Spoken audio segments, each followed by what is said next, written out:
تاسو دا خبر وکړه د دې دغه باره کې د دې شو باره کې او د دې چې کوم دا پروګرام منعقد کړی شو کاکا خیل شادي خال کې نو الحمدلله تاسو کتې شه د جمعیت العلماء یو تاریخ را روان دی چې کله هم دلته غیر شرعي کار یا مطلب داسې یو دغه شوی دی نو په هغې باندې جمعیت العلماء او مولانا سید محمد گوهر شاه صاحب د تیرو داسې 30-40 سال نه په هغې باندې اکشن اخیستی دی بل چا نه دی کړی که ستاسو یاد شو ایلب خان بھائی په دې ستا خو ډېر مسلې راځي اکثر دې خلکو سره د ایم ایس باره کې په ما ته یاد شي زه زما له ګیره نه وه زه لا تقریبا داسې هم به داسې 14-15 سال چې په دې اسپتال کې یو ایم ایس او هغه دلته یو شو کړی وه په دې اسپتال کې او هغې کې داسې فنکاران راوستي وو نو په هغې باندې مولانا گوهر شاه صاحب او زموږ جمعیت العلماء اسلام او نور علماء مفتی عبدالله شاه صاحب ونې شخصیت هغوی راوتي وو په دې احتجاج کړی په دې چوک کې نو دغه تاریخ زموږ را روان دی نو الحمدلله زموږ د جمعیت العلماء اسلام برکات دي د مولانا سید محمد گوهر شاه صاحب برکات دي او زموږ الحمدلله دلته میر دی چې د هغه مولانا عبدالروف شاکر صاحب نوم دی هغه هم په دغه کې چې کوم دی پرون یوه ستړې وکړه او ډي سي صاحب سره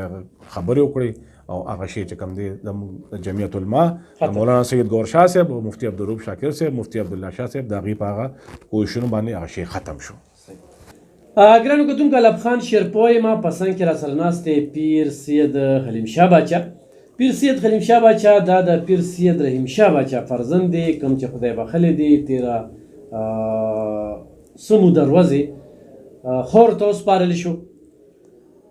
او پیر صاحب چې کوم دی په 77 کې د جمعیت علماء اسلام صوبایي سالار پاتې شوی دی بیا ضلعي لاول ضلعي بیا صوبایي نو یعنې دا خاندان چې کوم دی دا د نیکانو نه 71 نه چې کوم دی نو دا په دغه جمعیت علماء اسلام کې د دوی قدم خړپوسي بیا مولانا سید گوهر شاه چې هغه د دوی تره دی 2 پیرې مینې پاتې شوی دی هغه سره په دواړه الیکشنو کې چې کوم دی نو پیر سید حلیم شاه باچا منډې تړلې وهلې دي او دغه د سیاست زده کړه ده پوهه ده چې د خپل تره سره په دغه کمپین کې پوره برخه اخیستې ده نو یو سیاسي خاندان بیا نن د دوی والد صاحب نشته دی خو یو ډېر سماجي کارکون او چې په 77 کې یو سړی سالار وي سوچ وکړه 77 کې زموږ پیدایش نه مخکې ډېر مخکې په 71 کې چې کوم دی نو بنیاد یې ښودی شوی یعنې هغه دلته کې 400 کې د جمعیت علماء اسلام دغه پنجې مضبوطې شروع همدغه وجه چې نن گوهر شاه مولوي صاحب چې کوم دی هغه ضلعي امیر خو هم دی او څونه منډې تړله چې وایي هغه پیر سید حلیم شاه باچا وایي. ګرانو کتونکو پرون چې کوم دی کوم په سوشل میډیا باندې کوم ټرینډ روان و چې دلته د اختر ورځې دي د اختر په ورځو کې خوشحالۍ مانځلې کېږي میلې وي پخوا به میلې وي زموږ زیم میله تنګي میله خو دلته کې شو کېدله او شو کې بیا داسې یو اوازه خوره شوله چې یاره په دې کې به ډمې ګډېږي او حالات په ډېر خرابېږي د هغې دپاره چې کوم دی نو موږ د پیر صاحب هغه تصاویر وکتل چې د ډپټي کمیشنر سره ناست دی بیا هغه درخواست ومکته چې هغې سره ناست دی بیا د هغې نه پس ډپټي کمیشنر چې کوم دی لا تعلقه اظهار وکړو په دغې باندې نن په مشرق اخبار کې او په ټولو اخبارونو کې دغه خبر هم راغلی چې په هغې باندې پابندي ولګېدله په دې باندې موږ بلنه ورکړه حلیم شاه باچا له چې راشئ په دې باندې خبرې اترې وکړو چې دا دومره ستړی او بیا دا پابندي ولې لکه ضروري خو نه ده مونږ خو داسې کتلي نه دي چې یاره داسې پاشي به کېږي دې نه مخکې 400 ته چې کله کیبل راته نو په هغې باندې هم دې علماو چغې سورې شروع کړې کله چې مولانا فضل الرحمن صاحب راغی مونږ صحافیان ورته ودرېدو نو هغه گوهر شاه مولوي صاحب ته وویل چې یاره کیبل دی په دې باندې خو 15 چې کوم دی د نیوز چینل دي د دین چینل دي بیا چې کوم دی نو د نیوز چینل دي نو یو سړی څه ګوري او دا خو د وخت ضرورت دی یعنې خیال د خال تابع دی نو د دوی څه موقف دی مننه یې کوو چې وخت یې راکړه او په ډېر شارټ نوټس راله چې باچا صاحب راشه په 400 کې لوی لانجه روانه ده لا ډېر خلک پې اوس پې نور خلک هم برید تاوي چې هغوی مونږ کړی دی د دې نه یو د کارګل مسله جوړه کړې ده خو ډېر خلک خفه هم دي چې پکار وه چې دغه شانتې شوګانې شوې وې د اخلاقو په دایره کې دا نه چې د اخلاقي باندې باچا صاحب ډېره زیاته مننه کوم د وخت راکولو دغه کومې منډې تړلې وخلې یا دې کې دا کومه کامیابي تاسو ته ترلاسه شوه چونکې دا ستاسو کامیابي ده نو څه به وایې په دې بسم الله الرحمن الرحیم. د ټول ناول تاسو شکریا ادا کوم، تاسو ما دعوت راکړه، زموږ بلې له محمالم ټایم راکړه. الله پاک تاسو په ژوند کې برکت واچي. الف خان وروره مونږ الحمدلله په دې سیمه کې سیاست کوو، خو زمونږ که تاسو کتلي زمونږ د جمعیت علما منشور دا دی، زمونږ نظریه دا ده چې د الله په ځمکه د الله نظام. نو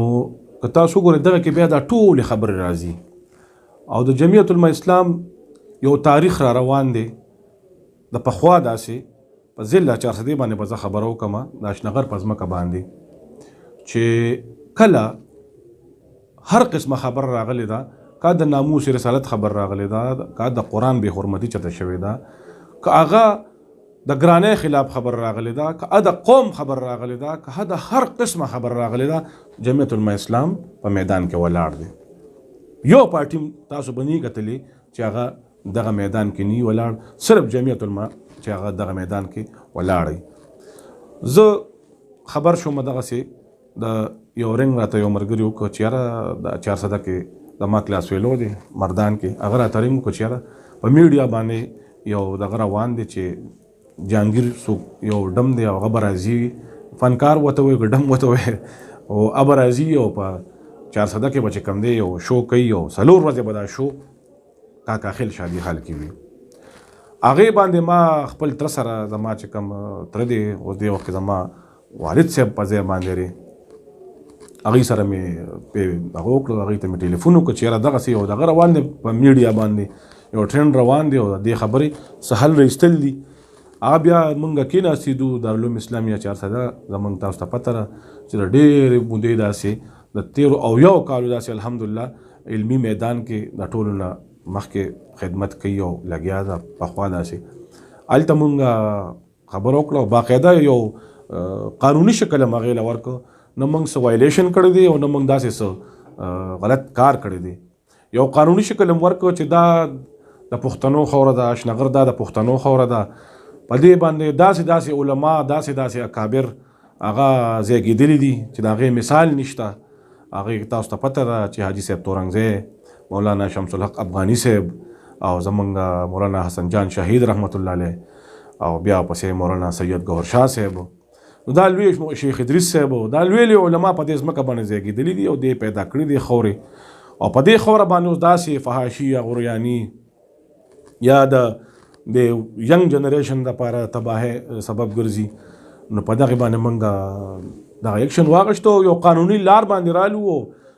ډي سي صاحب سره پکې ما ملاقات وکړو او باقاعده یو اپلیکیشن مې وله ورکړو چې یاره دا شی دی بند کړی شي، دا چې کوم دی د پښتنو خوره ده او په دې مونږ دا بربنډتوب او دا فحاشي نه منو. صحیح ګرانو کتونکو د دې نه انکار نشته چې 400 دا د قام پرستو ضلع ده. دلته 2 قام پرست ډلې دي، خو مذهبي لحاظ سره چې څنګه دوی ذکر وکړو په تورنزو باباجي صاحب ذکر کېږي، نو دلته عاشق رسول فخر کشمیر الخاج محمد امین باباجي صاحب دلته کې ژوند کوي، د کوم خاندان کې کوم کور کې چې د حضور پاک صلی الله علیه وسلم موی مبارک دی، او دلته کې چې کله سلیما جوړېدله نو هغه وی چې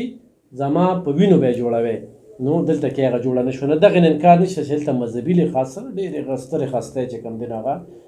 شوي دي. تنقید ډېر زیات کېږي او چې دلته کې هنرمند له دوی موقع نه ورکوي. آیا ضروري وه چې دې کې به داسې ګډې وډې دغه کېدې که نه؟ الف خانه زمونږ اسلام یو